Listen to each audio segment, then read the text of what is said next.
Y el presidente de Venezuela, Nicolás Maduro, acusó a la oposición venezolana de vender un mega fraude al mundo con las primarias opositoras celebradas el pasado domingo. La exdiputada María Corina Machado arrasó en una elección con el 93% de los votos. Según se comunicó en el conteo, una victoria sin precedentes en este proceso al margen del organismo electoral venezolano.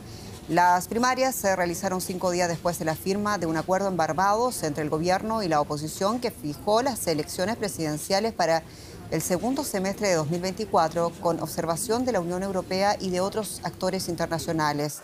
Estados Unidos respondió con un levantamiento temporal de sanciones. A este anuncio se ha sumado ahora el ministro de Exteriores de España, José Manuel Álvarez, quien pidió al bloque europeo que también levante sus sanciones al país suramericano.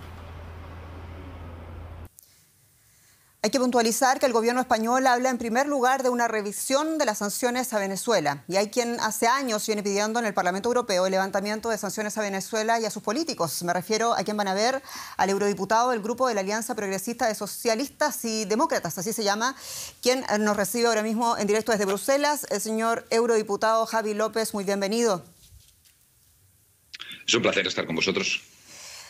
Las sanciones de la Unión Europea tienen varios niveles, sanciones personales que incluyen a figuras como Delcy Rodríguez, congelación de bienes, de activos, prohibición de viajes, pero también, señor eurodiputado, hay sanciones al embargo de armas y cualquier material que puedan ser usados en la represión interna. Y aquí es la pregunta, ¿qué parte de esas sanciones, en su opinión, debería levantar Europa?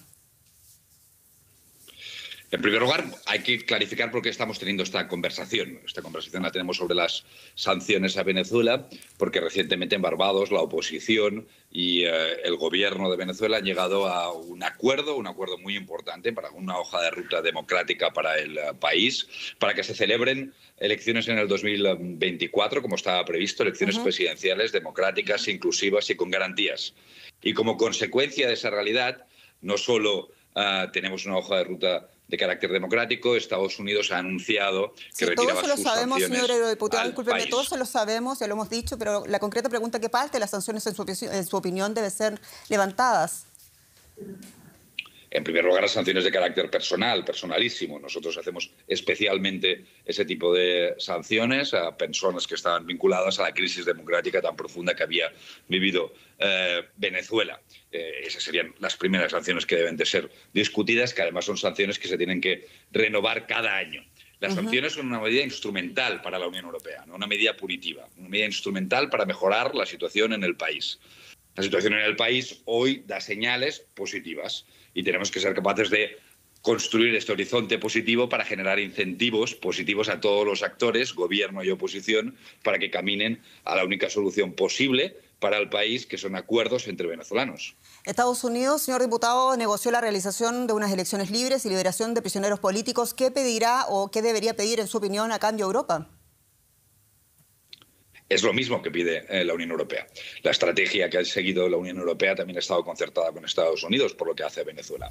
Por eso, si las sanciones cuando se impusieron en su momento estaban hechas en coherencia con las decisiones que está tomando Washington, hoy, en coherencia con lo que está decidiendo también Washington, por las mismas razones que se impusieron por parte de Bruselas, que es la crisis democrática que vivía el país, ahora con el horizonte puesto en unas elecciones libres y transparentes, que hay que acompañar, que la comunidad internacional tiene que involucrarse, como ya se involucró la Unión Europea en las últimas elecciones locales y para gobernadores, enviando una misión de observación electoral. Tenemos que ser capaces de retirar estas sanciones paulatinamente, tal y como ha dicho, expresado, que como mínimo deberían de poderse valorar por parte del Consejo de Asuntos Exteriores y del alto representante, Josep Borrell. Entonces, bajo esa lógica, debería pedir a cambio Europa cómo condiciona a Nicolás Maduro respecto al resultado de las primarias opositores. Estados Unidos, recordemos, pidió concretamente que levanten la inhabilitación de candidatos, entre ellos la de María Corina Machado, ganadora del proceso opositor del fin de semana. Sí, de hecho, la Unión Europea, sobre las garantías democráticas, la hoja de ruta, el tipo de campo de juego para tener unas elecciones inclusivas y democráticas, lo tiene negro sobre blanco, un informe, que es el informe de la misión de observación electoral que realizó en las últimas elecciones a gobernadores y locales y alcaldes, y en ese uno de los problemas del sistema democrático, un problema profundo, tenía que ver con las inhabilitaciones que se habían realizado de forma sistemática a líderes de la oposición. Y la Unión Europea siempre expresado públicamente que seguir esas recomendaciones sería la mejor forma de tener una hoja de ruta para tener unas elecciones competidas y justas dentro del país. Y observadas internacionalmente también. Personal. Claro, y observadas internacionalmente también, eso es otra de las condiciones. ¿Qué pasa con la liberación de los presos políticos? Brevemente, señor eurodiputado, Estados Unidos pide como condición la liberación de los prisioneros estadounidenses y de todos los prisioneros políticos detenidos allí, naturalmente de forma injusta. ¿Qué debe hacer Europa? Así es, pues trabajar en la misma dirección. Por eso trabaja en la misma dirección unas elecciones libres, democráticas, inclusivas, con acuerdos entre la oposición y el gobierno. Tienen que pasar por no tener políticos presos en las cárceles ni tampoco tener inhabilitaciones. Se han celebrado unas elecciones primarias este fin de semana por parte de la oposición. Nosotros celebramos el acuerdo, celebramos la postura constructiva de Washington y de Estados Unidos y esperemos tener un horizonte democrático en el 2024, unas elecciones competidas y que la comunidad internacional también ayude a paliar la grave crisis humanitaria que ha vivido, por la grave crisis económica que ha vivido Venezuela durante los últimos años y que ha impactado en forma también de migración en la región que todos conocemos. Eurodiputado Javi López, muchas gracias por sus declaraciones en Bruselas. Muchas gracias a ustedes.